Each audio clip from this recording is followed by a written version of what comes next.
17. oktobrī Rīgas Pedagoģijas un izglītības vadības akadēmija svinēja 20 gadu jubileju. Šajā dienā notika vairāki pasākumi, svinīgā senāta sēde un koncerts. Svētku uzrunu teica Rīgas Pedagoģijas un izglītības vadības akadēmijas rektore profesore Dace Markus. Rīgas Pedagoģijas un izglītības vadības akadēmijas vēsturi un izaugsmi ļoti labi raksturo mūsu karogi. Mums bija tāds karogs, augstskolā bija 16% docētāju ar zinātņu doktora grādu, un karogā bija tāds maziņš, zaļoksnējs, protams, bet tāds samērā vājš stādiņš, kas tiecās uz krāšņo saulīti un daudzkrāsaino varavīksni. 2009. gadā mēs mainījām statusu un ieguvām akadēmijas vārdu. Tajā laikā Latvijā, lai kļūtu par akadēmiju, vajadzēja 50% vismaz ar zinātņu doktora grādu personālā. 2011. gadā mēs reģistrējām akadēmiju arī kā zinātnisku institūciju, un šobrīd mums ir gandrīz 80% personāla ar zinātņu doktora grādu. 2009. gadā, mainot statusu, mēs mainījām arī savu logo, savu karogu. Palika nemainīgas 3 vērtības, 3 vārdi. Tie bija kompetence, profesionalitāte un inteliģence. Tikai inteliģentam cilvēkam var būt brīvs lidojums. Drošu un brīvu lidojumu Rīgas Pedagoģijas un izglītības vadības akadēmijā. Šī diena bija svētki visiem akadēmijas darbiniekiem, studentiem un absolventiem. Svētku kopības sajūtu radīja plašais draugu loks, kuri piedalījās jubilejas pasākumos. Rīgas Pedagoģijas un izglītības vadības akadēmija jubilejā sveica izglītības un zinātnes ministre Ina Druviete. Inteliģents. Un tas nozīmē pirmām kārtām cieņu pret zināšanām, cieņu pret citiem cilvēkiem un viņu darbu un nepārtrauktu izaugsmi. Bez Rīgas Pedagoģijas un izglītības vadības akadēmijas mūsu izglītībā trūkst šīs inteliģences. Jūs rūpējaties par mūsu skolotājiem, jūs rūpējaties par mūsu skolu vadību, un jūs palīdzat mūsu sabiedrībai kļūt aizvien gudrākai, aizvien iejūtīgākai un aizvien inteliģentākai. Mūsu izglītības un zinātnes ministrijas darbs nav iedomājams bez jūsu atbalsta.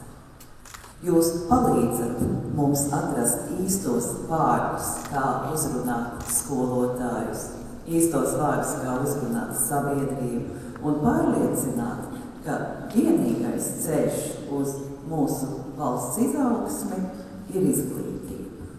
Ne tikai vārdos, bet arī darbos.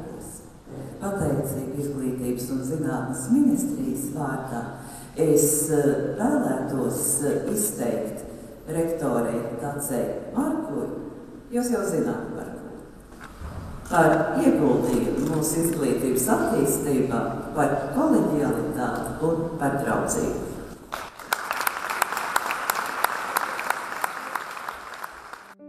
Akadēmijas darbinieku, studentus, absolventus un visus klātesošos sveica Latvijas izglītības un zinātnes darbinieku arotbiedrības priekšsēdētāja Ingrīda Mikiško. Šodien mēs runājam par 20 gadiem, un ja tā paskatās, laiku jau var salīdzināt ar daudzām lietām. Gadu var salīdzināt ar gadu, vasaru ar vasaru, bet tāpēc laiku nevar salīdzināt ar cilvēku mūžu. Ja tā paskatās 20 gadi, faktiski kādi pusauģi jūs vēl esiet. Un paskatoties, kā jūs dziediet un dejojiet un noteikti disenītes arī uzrīkojiet, tad jāsaka, 20 gados jums ir tiesības vēlēt, bet jūs vēl nevar ievēlēt Saeimā. Un Herberts Cels ir teicis, mums katram ir sava laika mašīna. Ja mēs ejam atpakaļ, mēs sastopam atmiņas. Un es domāju, ka jums visiem šeit zālē sēdošiem ir pietiekoši atmiņa. Gan profesoriem par pirmo kursu, gan studentiem par pirmiem pasniedzējiem un vēl. Bet ja laika mašīna iet uz priekšu, tad priekšā ir sapņi. Un es domāju, jums ir daudz un lieli sapņi. jo šo kolektīvu mēs zinām kā mūsu kadru kalvi, kas gan būtu Latvijas izglītības sistēma bez absolventiem, ko gatavo šī augstskola. Mēs zinām par jūsu kvalitāti un tiešām lepojamies un esam priecīgi šodien sveikt jūs jubilejā. Rīgas pedagoģijas un izglītības vadības akadēmijas rektore profesora Daci Markus izsaka lielu paldies visiem jubilejas pasākumu dalībniekiem, kuri pagodināja ar savu klātbūtni akadēmijas 20 gadu jubilejas pasākumu. Viņi pateica par sirsnīgajiem apsveikumiem, kas visus iedvesmos un sildīs vēl ilgi. Īpaši profesora Daci Markus vēlas pateikties Latvijas valsts prezidentam Andrim Bērziņam, Latvijas Republikas izglītības un zinātnes ministrei Inai Druvietei, Latvijas Zinātņu akadēmijai, Latvijas rektoru padomes priekšsēdētājam Jānim Vētram un Latvijas un ārvalstu augstskolu rektoriem un to pārstāvjiem, Latvijas augstskolu profesoru asociācijai, Latvijas zinātnes padomei, Latvijas izglītības un zinātnes darbinieku arotbiedrībai, Latvijas pilsētu un novadu pašvaldībām, skolām, absolventiem un studentiem.